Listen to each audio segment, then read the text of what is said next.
10号施展6道轮回古天弓向前击去，光束冲起，带着时光碎片展现出惊人的威势。邀月公主和玄坤都吃惊地看着10号，觉得他太厉害了。6种光束交织，形成强大的无上符文，杀伤力惊人。风行天再次咳血，身体巨震，但他依然自信，认为自己不是败给了一人，而在他们3人联手。风行天大喝，黑暗笼罩下方，他声称谁敢入地宫就杀谁。10号毫不畏惧，冲了进去。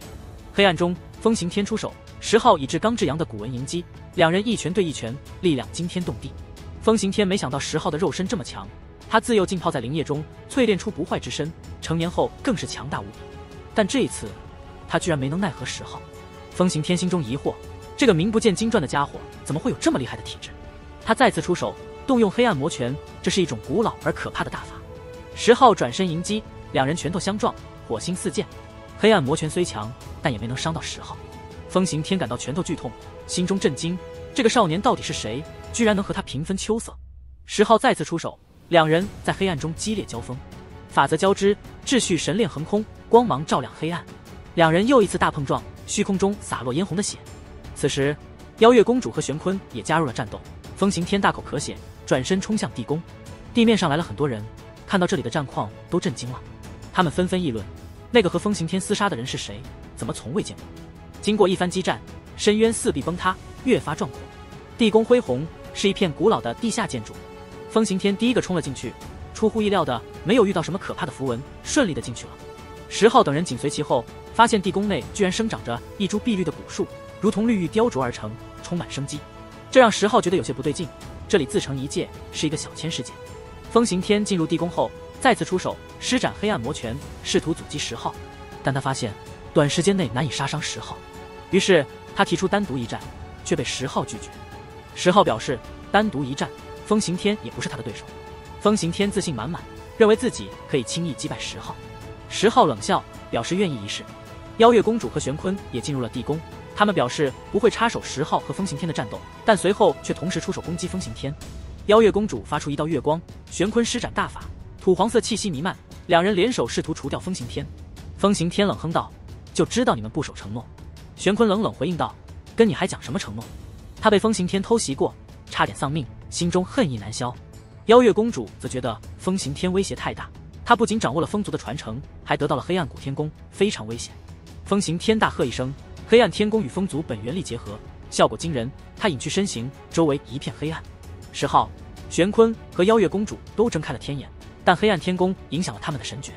风行天的攻击如影随形，玄坤险些被黑色战歌划伤。邀月公主与风行天激烈碰撞后，也感到吃力。10号反应迅速，撑开唯一洞天，与风行天展开激烈厮杀。深渊上方，一些人按捺不住，冲入地宫，却瞬间被风行天的场域摧毁，化为血泥。好在他们的保命符发挥作用，吸收精血后逃离。深渊上的人们惊恐万分，不敢轻易下去。地宫内，10号等人继续激战，他们像在猎杀彼此，稍不留神就可能被袭杀。10号施展6道轮回印，演化出6口黑洞，吸收风行天的大风。10号一拳震得风行天手臂剧痛，口中溢血。他们一边争斗，一边深入地宫，沿途见到许多奇景。突然，他们看到一头神药扎进泥土中遁走，接着发现一个破旧的池子，氤氲灵气中夹杂着点点仙气。邀月公主提议先杀掉风行天，10号和玄坤都同意，决定围堵风行天，这次要彻底解决他。这口破烂的池子用灰色金刚岩砌成，直径不到5尺，看起来很小，却透着岁月的痕迹。金刚岩虽破损，但在灵气和仙气的滋润下，还能屹立不倒。4大高手在暗战，不时传来闷哼声。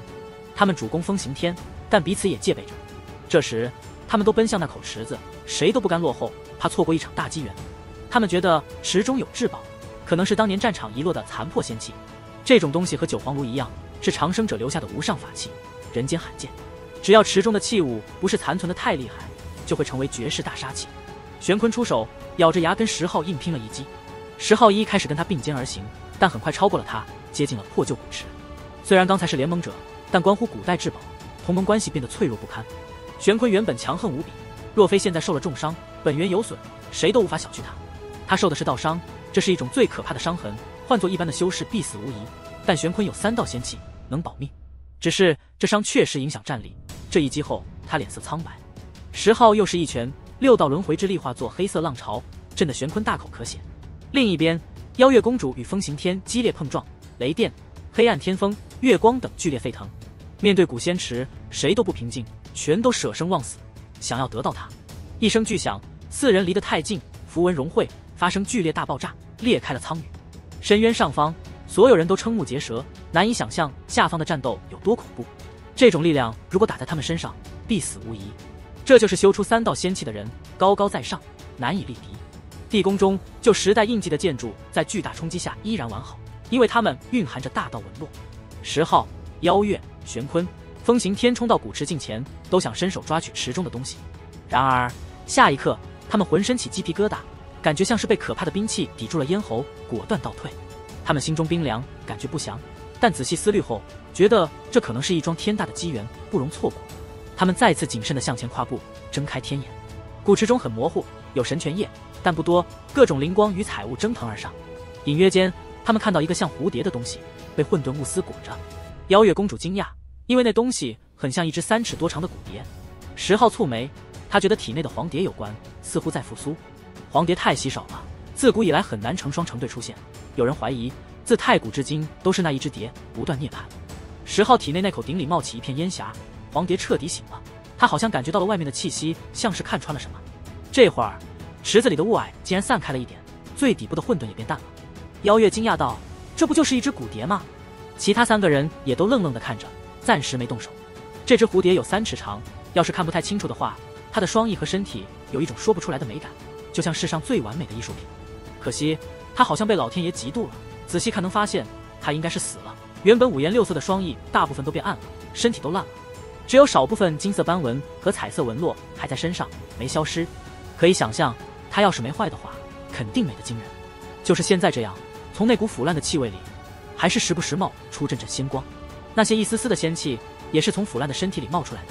几人都很吃惊，原来古池里藏着的仙气，居然是一只蝴蝶，早死了好多年，泡在灵液里。这，原来是一位长生者，一位无上的强者。他们都很震惊，因为死了还能冒出仙气，还有5颜6色的仙光的生物，肯定早就成仙了。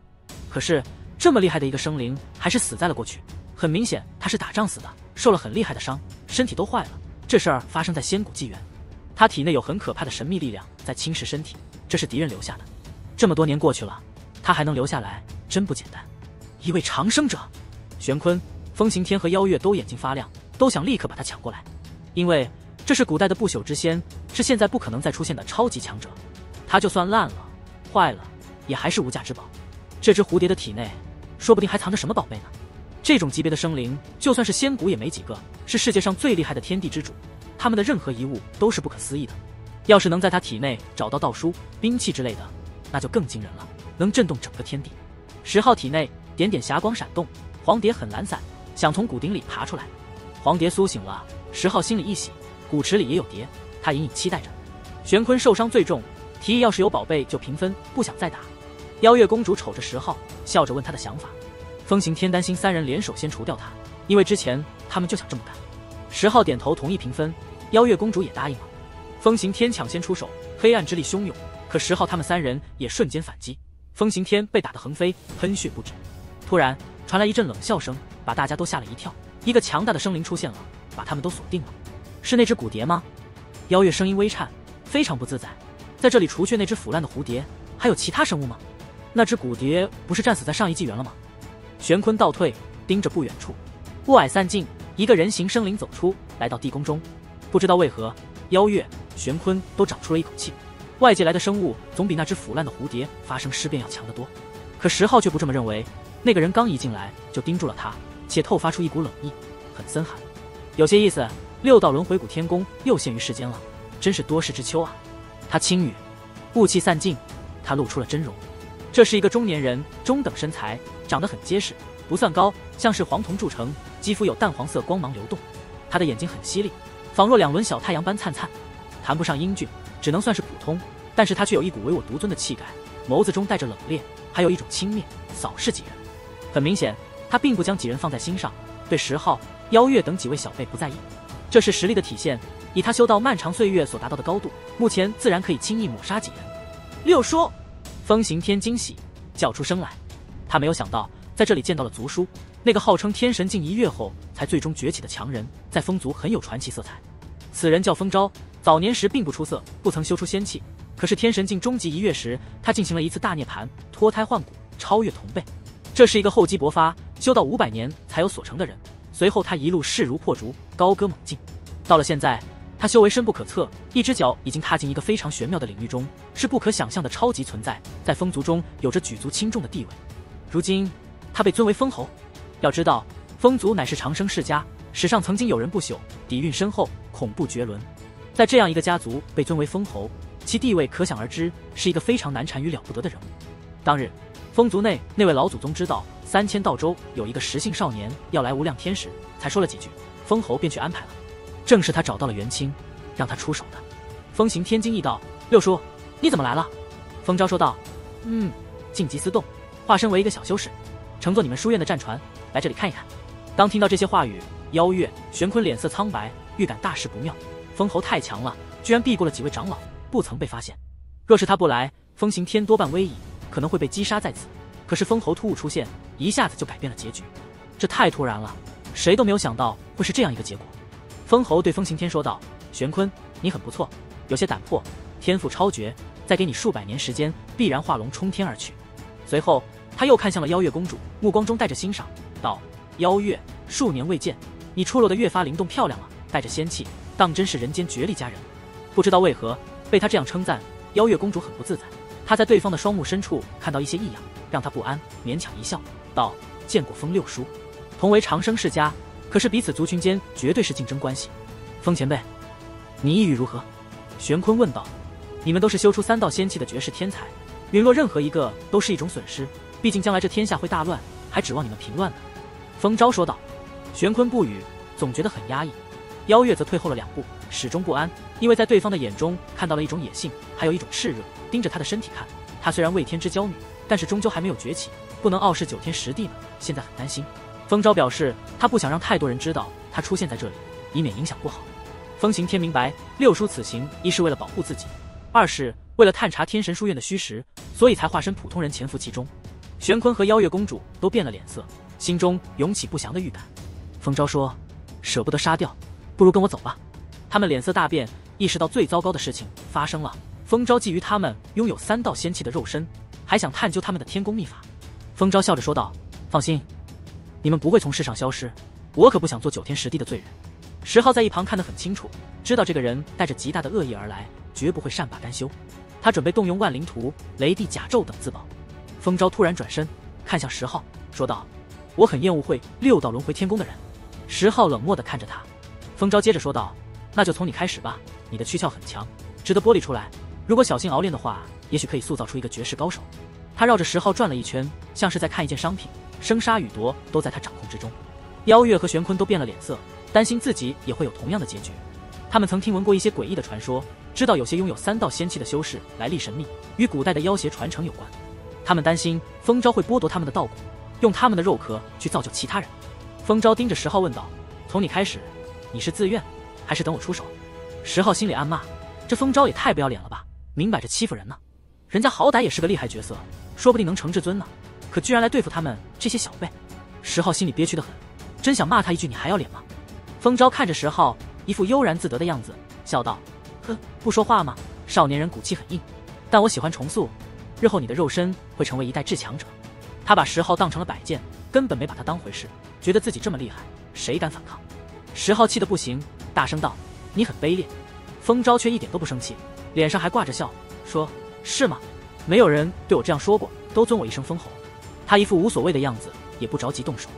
石浩越想越气，忍不住骂道：“伪君子，可耻！